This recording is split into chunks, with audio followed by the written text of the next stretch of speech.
14 بهمن ماه سالگرد شهادت دکتر تقی ارانی، روز شهدای حزب توده ایران.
چهارده بهمن ماه 1393 مصادف با 75مین سالگرد شهادت دکتر تقی ارانی است.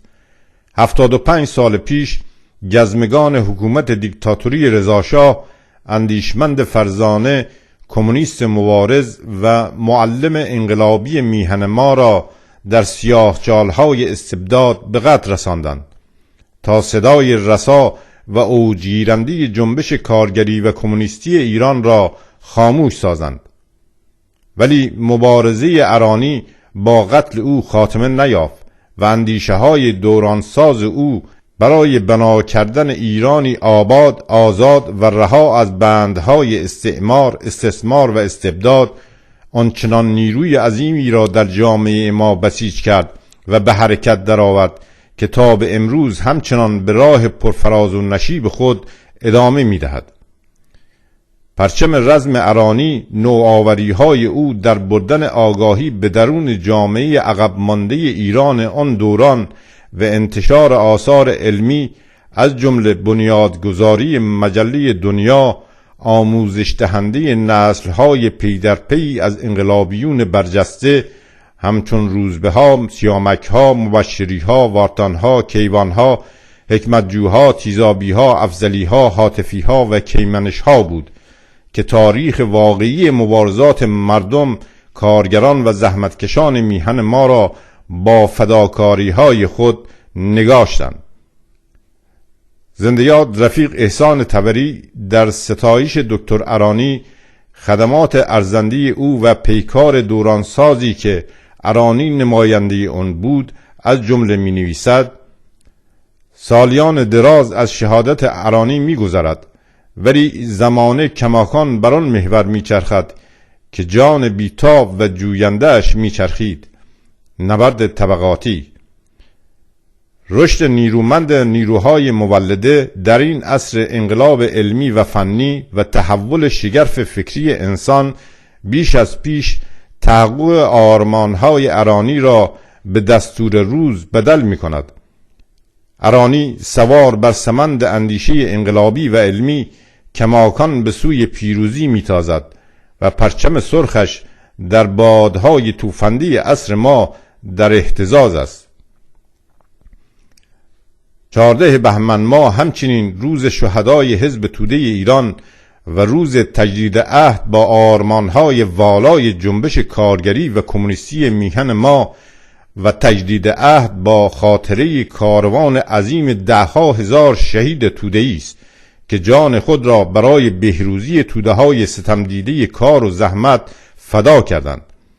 به قول بالزاک، از تمام بذرهایی که بر زمین افشانده می شود، خون قربانیان ستم است که غنی‌ترین محصول را به بار می آورد. با ارانی بوده ایم، با ارانی هستیم و خواهیم بود. بیش از 7 هفته پس از شهادت دکتر تقی ارانی، فرزندان و ادامه دهندگان راه او، اعضا و هواداران حزب توده ایران، به رغم همه پیگردها و سرکوبهای خونین و پی در پی رژیم‌های استبدادی حاکم بر میهن ما، همچنان به مبارزه خود ادامه می‌دهند و تا تحقق آرمانهای والای انسانی که ارانی به خاطر پایبندی به آنها جان باخت از پای نخواهند نشست. درود آتشین به خاطره تابناک همه شهدای توده‌ای و همه رزمندگان راه آزادی و عدالت اجتماعی. در این خاکی که ایران است نامش بانگ انسانی، دمی پیش نهیب شوم اهریمن نشد خاموش. در این کشور اگر جبارها بودند مردم کش، از اونها بیشتر گردان انسان دوست جنبیدند. به ناخن خاره بیداد را بیباک سنبیدند. فروزان مشعل اندر دست، آوای طلب بر لب، به دژهای گرش بردند کش گنجان به دوزخ بود. به موج خون فرو رفتند، لیکن فوج بیباکان نترسید از بد زشتان، نپیچید از ره پاکان.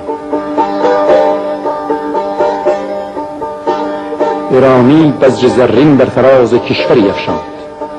ایرانی مرد، بذرش کشتزاری گشت پر حاصل.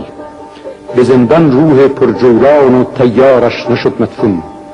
به زیر سنگ سرد گور افکارش نشد مدفون. ایرانی در سرود و در سخن بگشود راه خود، کنون در هر سوی پرچم گشاید با سپاه خود.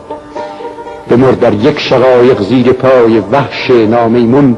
شقایق زار شد ایران به رغم ترس ها شک ها. در آمد عصر رستاخیز مردم، قهرمان خیزد از این خاک کهن بنگاه مزدک ها و بابک ها. مقنع گفت گر اکنون مرا پیکر شود نابود، روان من نمی میرد به پیکرها شود پیدا. ز دالان حلول آیم به جسم مردم شیدا. برانگیزم یکی آتش به جان خلق آینده. مقنع شد به گور اما مقنع ها شود زنده. ستمگر بس عبس پنداش کشتن هست درمانش. ولی تاریخ فردایی فرو گیرد گریبانش. به خواری از فراز تخت بیدادش فرو دارد. سخن در آن نمیرانم که این دم دیر و زود دارد. ولی شک نیست کآخر نیست جز این رای و فرمانش. سپاه پیشرفتند و تکامل این جوان مردان. سپاهی این چنین از وادی هرمان گذر دارد.